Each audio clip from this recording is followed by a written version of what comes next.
Hello, hello, friends. I am super excited for today's episode because I'm doing something a little bit different that I have never done before. So, whether you are a small business, if you're a business owner that maybe is listening to try to pick up some free HR advice or tips and tricks, or just some general HR knowledge, or if you're a job seeker, I think this episode is going to be appealing to both of you, as well as just anybody who loves to talk all things career and you want to learn a few things today, a few educational things. I'm going to play a game of trivia with you. So at the beginning of the episode, I'm going to ask 10 questions, and then I'm going to go through and break down the answer to each of those 10 questions. It's going to be a quick one, so stay tuned and enjoy this one.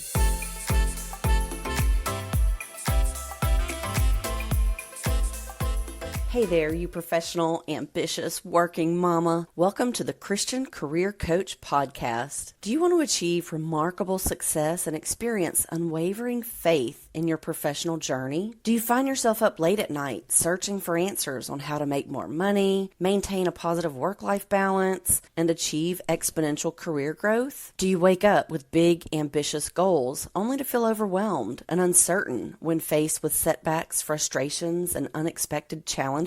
Well, you're in the right place. I'm Susan Edwards, and on this podcast, we tackle those exact concerns head on. We dive deep into strategies to propel your income, accelerate your career growth, and help you align your work with your faith. So, if you're tired of feeling stuck and you're ready to embrace extraordinary success, unwavering faith, and a purposeful life, then join me on the Christian Career Coach Podcast. Together, we'll navigate the obstacles, find clarity amidst chaos, and unlock your true potential. Get ready for inspiration, actionable advice, and powerful insights that will empower you to conquer your fears and create the fulfilling career you've always dreamed of. Let's walk this transformative journey together. Welcome to the Christian Career Coach Podcast, where ambition meets faith and your dreams find their wings.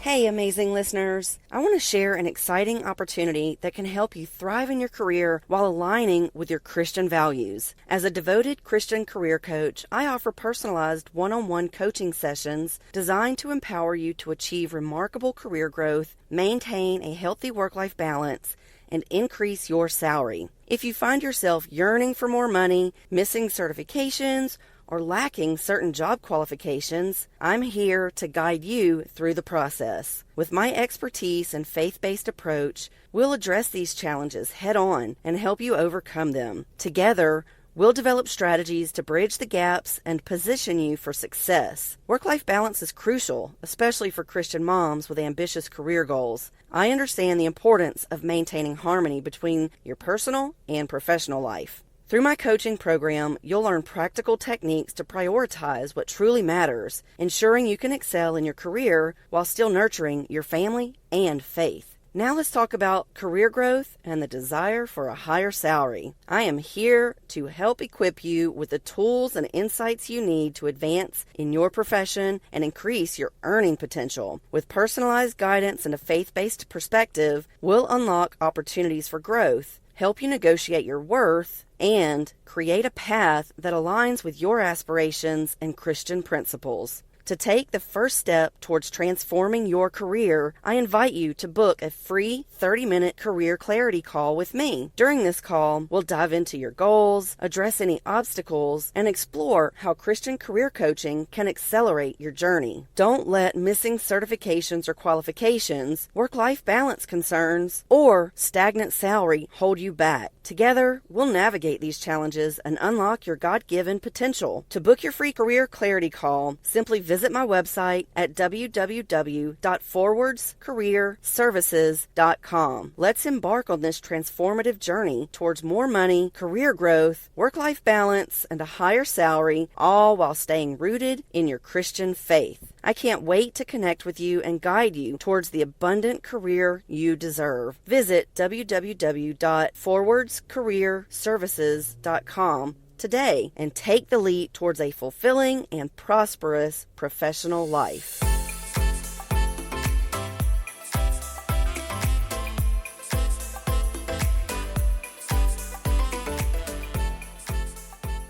Hello, friends. Welcome back to another episode of the Christian Career Coach Podcast. I'm Susan, your host, and today we are having a little fun. We are going to talk about trivia questions. I'm going to ask you some trivia questions, and I want you to put a little bit of thought. Here's what I would like for you to do. Listen to all 10 questions, jot down what you think the answers are, pause the episode, write out what you think the answers are, and then listen to the end of the episode where I give you the answers to each of these HR questions. So, we are going to dive right in with question number 1. Question number 1 is, what is the purpose of a performance appraisal? What is the purpose of a performance appraisal? Okay, trivia question number 2 is, what does the term onboarding refer to in the context of human resources? What does the term onboarding refer to in the context of human resources? Question number 3. What is the difference between a mission statement and a vision statement? What is the difference between a mission statement and a vision statement? Question number 4. What is the purpose of an employee handbook?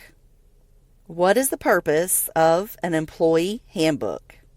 Question number 5. What does the term diversity and inclusion mean in the workplace? What does the term diversity and inclusion mean in the workplace? Question number 6. What are the main components of a job description? What are the main components of a job description? Question 7. What is the role of human resources in the recruitment and selection process? What is the role of human resources in the recruitment and selection process? Question number 8. What are some examples of protected characteristics under anti-discrimination laws? What are some examples of protected characteristics under anti-discrimination laws? Question number 9. What is the purpose of a disciplinary process? What is the purpose of a disciplinary process? And lastly, question number 10. What does the term employee engagement mean and why is it important? What does the term employee engagement mean and why is it important? Okay, so let's dive in to the answers to each of these questions. And some of them are pretty simple, and you probably knew all of these answers or a lot of these answers, or maybe you just knew some of these answers, or maybe you think you knew, but maybe you're going to learn something new. So, okay, question number 1 was, what is the purpose of a performance appraisal?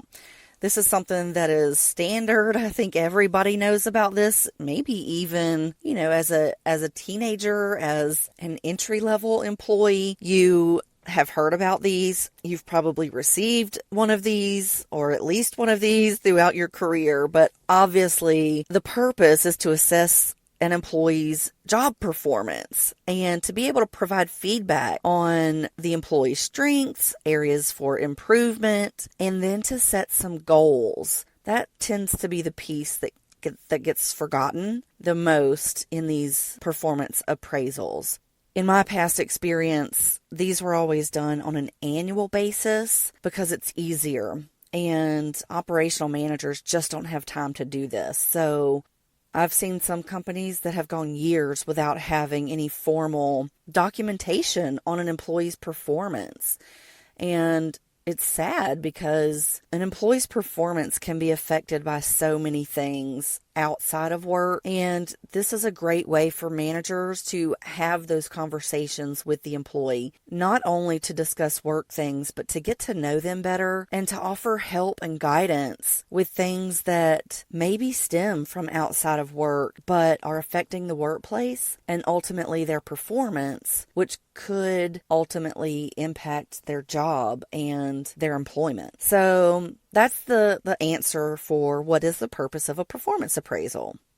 Okay, so my question number 2 was, what does the term onboarding refer to in the context of human resources?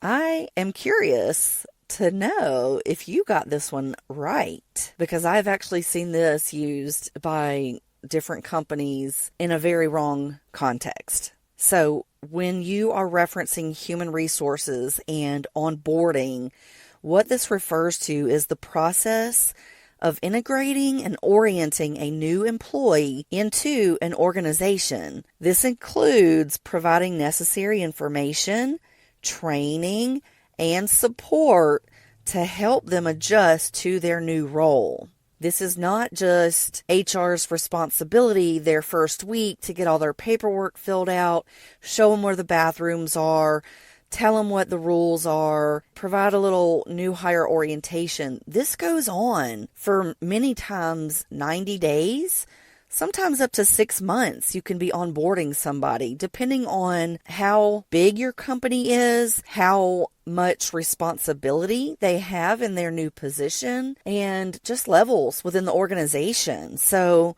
onboarding doesn't just stop with the human resources department. This continues on, and it is the managers and supervisors' responsibility to really impact this process.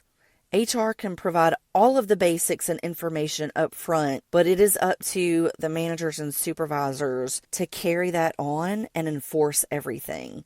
Okay, question number 3 was, what's the difference between a mission statement and a vision statement?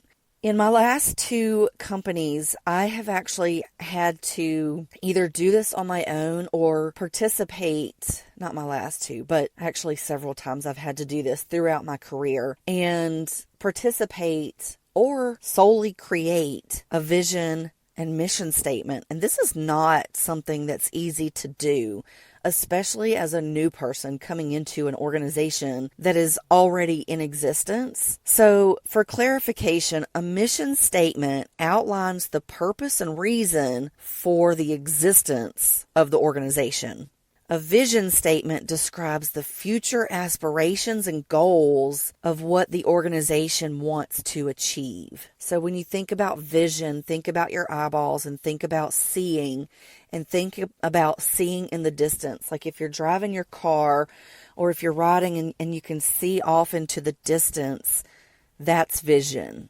Vision is looking into the future, whereas the mission is really the purpose why that organization exists. Okay, what's the purpose of an employee handbook? This is question number 4.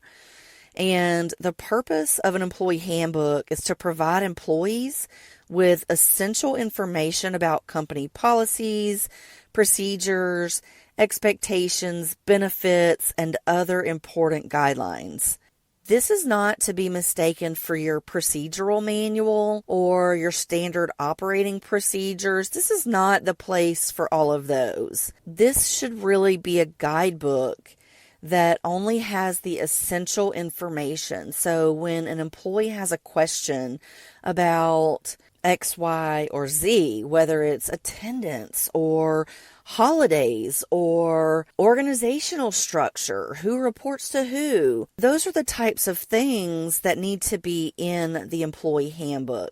Step-by-step instructions for how to take a reservation or how to properly provide service for a customer or something like that. That's an operating procedure. That is not something that needs to go into the employee handbook. You need something separate. As an employer, you need to have that procedural manual Same thing you would think of as a menu. So if you're making soup and there's a specific menu for it, there's specific ingredients and how long things need to boil and does something need to be frozen or whatever those things are, you're going to have a recipe for that. The recipe is the operating procedure. It's how to make that particular soup. And the operating procedure is how to do that operation. So would you put your recipes in your employee handbook? No.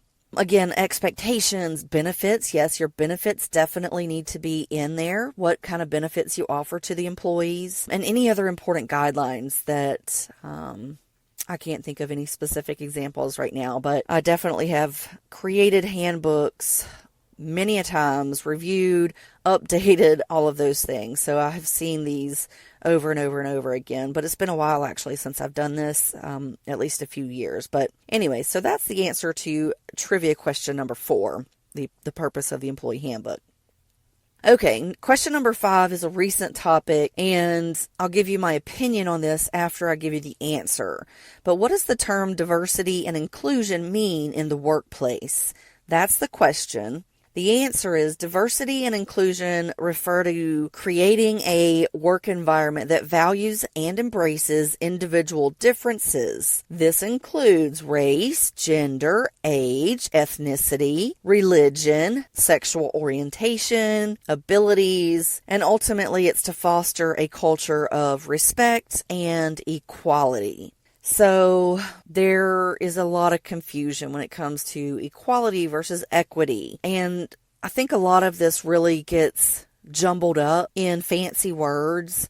Back in the day, 20 years ago, even 15 years ago, even 10 years ago, we had to do these things called affirmative action plans. And that's what diversity and inclusion was. That's what it was called. It was called affirmative action. And essentially what it did was gave you information as an employer on your workforce. And it was the demographics of your workforce. And so if your workforce was limited in a certain ethnicity or age group, back then it was just race, gender, age, and ethnicity. All the others really didn't get included until the last 5 or so years. So if your workforce, let's say you didn't have anybody working for you over the age of 50, your affirmative action plan would show you that clearly your hiring practices need to be revamped and you need to start to target individuals that are over the age of 50. And so that's ultimately what happened with an affirmative action plan. I've had to do them manually and electronically, so I am familiar with them. However, the result was it never took into consideration a lot of outside factors. Like if you live in a rural area and those people just don't live there, or if you live in a college town and people over the age of 50 just don't live there, those are the types of things that were never really considered in those types of plans. Now, diversity and inclusion it has changed. It's not so much an effort for you to change your recruiting habits or practices, but it is ultimately a guide for training within the workplace to teach people how to respect one another. That's ultimately what it boils down to. Treat others the way you want to be treated. If someone has a disability, if someone has, if their sexual orientation is different than yours, they just want to be treated the same. They just don't want to be treated any differently. And so that's ultimately the goal of diversity and inclusion. Okay, moving on to question number 6. What are the main components of a job description?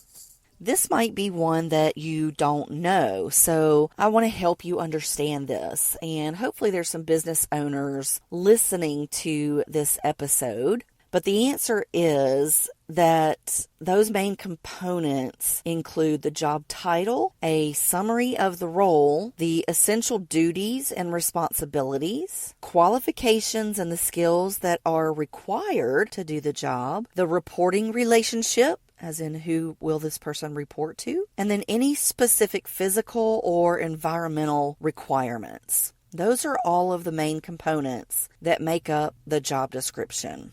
Okay, question number 7 is, what is the role of human resources in the recruitment and selection process? I love this question because this is my favorite part, I think, of HR is recruiting and selecting. The answer to this question is human resources obviously plays a very crucial role in the recruitment and selection process. From the beginning, they are the ones that advertise job openings. They are the ones that are going to screen and shortlist candidates. They're going to conduct interviews, do the background checks, and ultimately they're going to assist in the hiring decision-making process. That can include things like comparing wages, so doing a compensation analysis of the role and maybe comparing it to others that are in that same role and making sure that everything is in alignment and it's within a budget. It could also include providing guidance and coaching those managers on how to actually do an interview, because believe it or not, human resources are really the only ones that get this special training in how to conduct an interview. So many operational managers have never actually interviewed somebody before when you approach them for the first time. And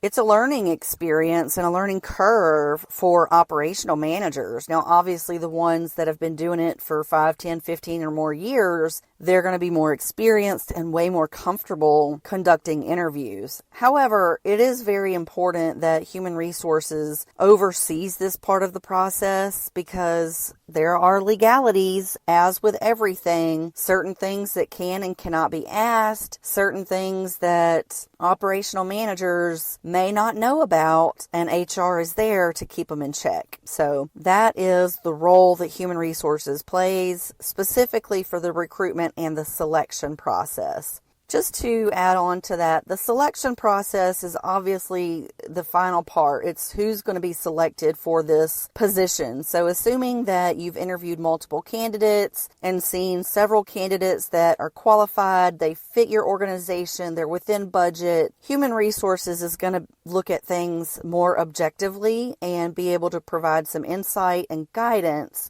through this decision.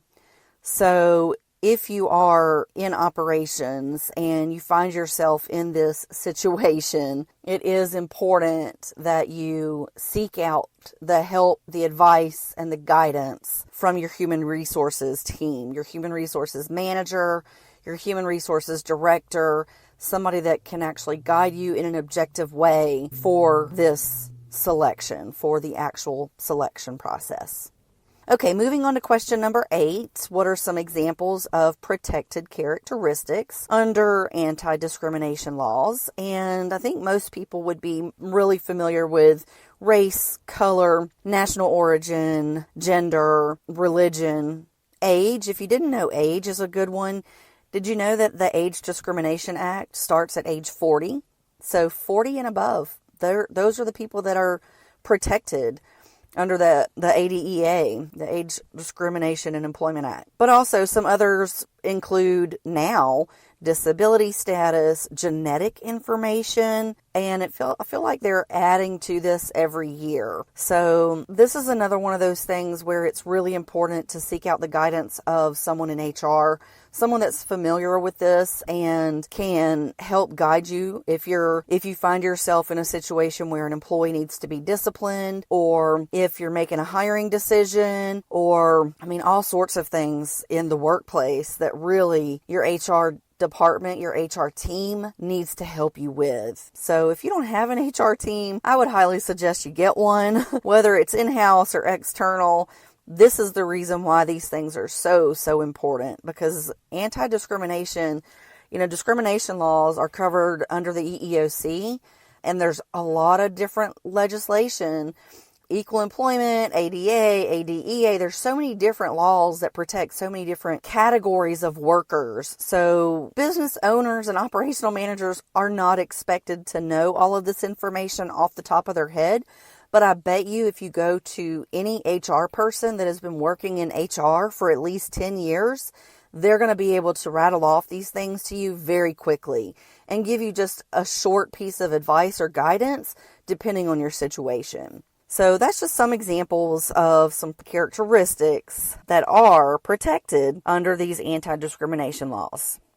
All right, question 9 was, what's the purpose of a disciplinary process? This should be pretty easy, but obviously the purpose is to address and correct employee misconduct or performance issues. If you do this the same way with each and every employee, this is how you remain fair and consistent with your procedures, and you're able to maintain a more productive and respectful work environment. You don't want the first time that you're speaking to an employee about a performance issue or about their misconduct being, don't wait too long to address it immediately. Performance issues, the same thing. Address these immediately. Don't wait for your annual review process and then rattle off a bunch of things that you think the employee did wrong over the past year.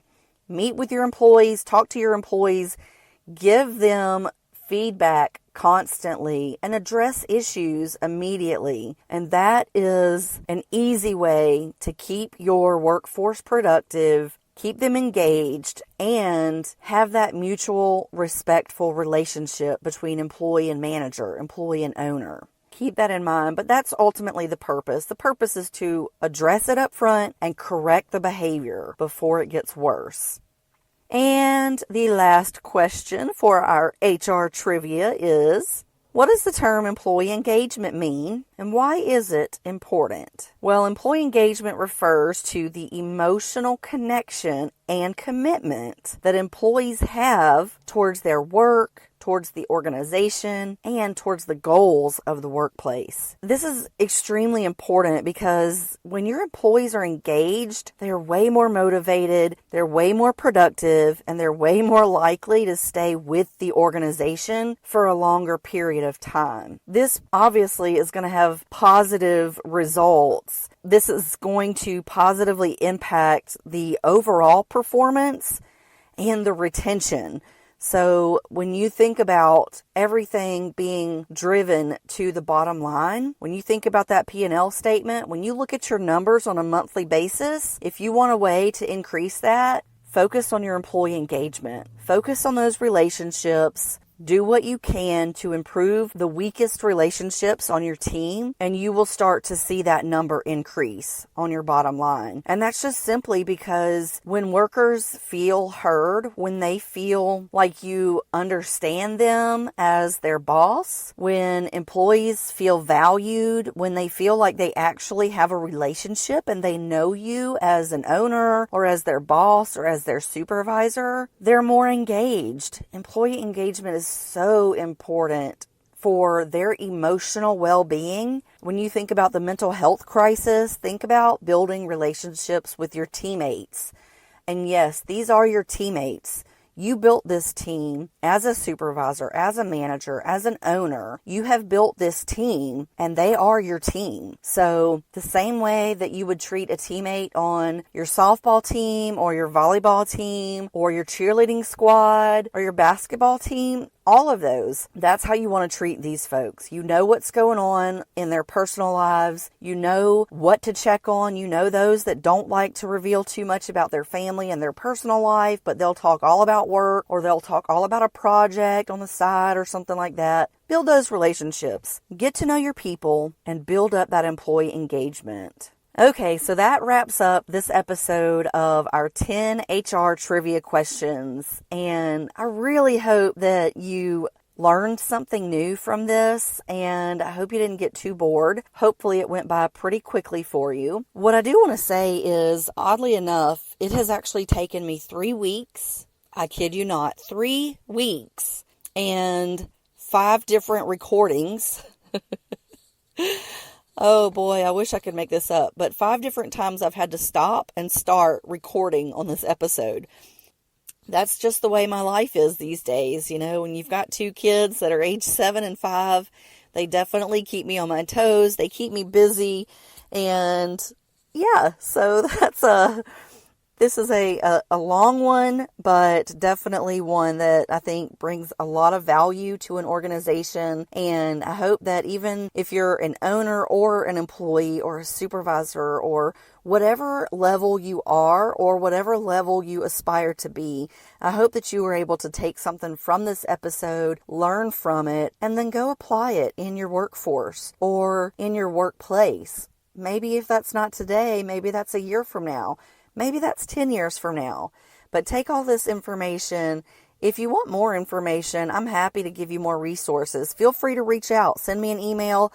Jump on my website, of course, Forwards Career Services. You can certainly find me on Instagram, forwards.career.services. So I hope you enjoyed it, and I'll see you in the next one. Hey there, ambitious mama. I hope you enjoyed today's episode of the Christian Career Coach podcast. If it resonated with you and provided valuable insights, I'd love for you to take just 30 seconds and share this episode with a fellow Christian professional who may benefit from the career advice and inspiration. Together, we can uplift and empower more women on their professional journeys. And don't forget to hit that subscribe button so you never miss an episode. Oh, and one more thing that would mean the world to me. Could you leave a review? Your feedback and support light me up and let me know that this podcast is making a positive impact in your life. As we continue this journey together, remember that you're not alone. I understand the joys and challenges of being an ambitious mama, and I'm here to cheer you on every step of the way. So mark your calendar, because I'll meet you back here next Tuesday for another episode filled with valuable insights and practical tips. Until then, keep chasing your dreams, balancing your roles with grace, and shining brightly in your career and family life.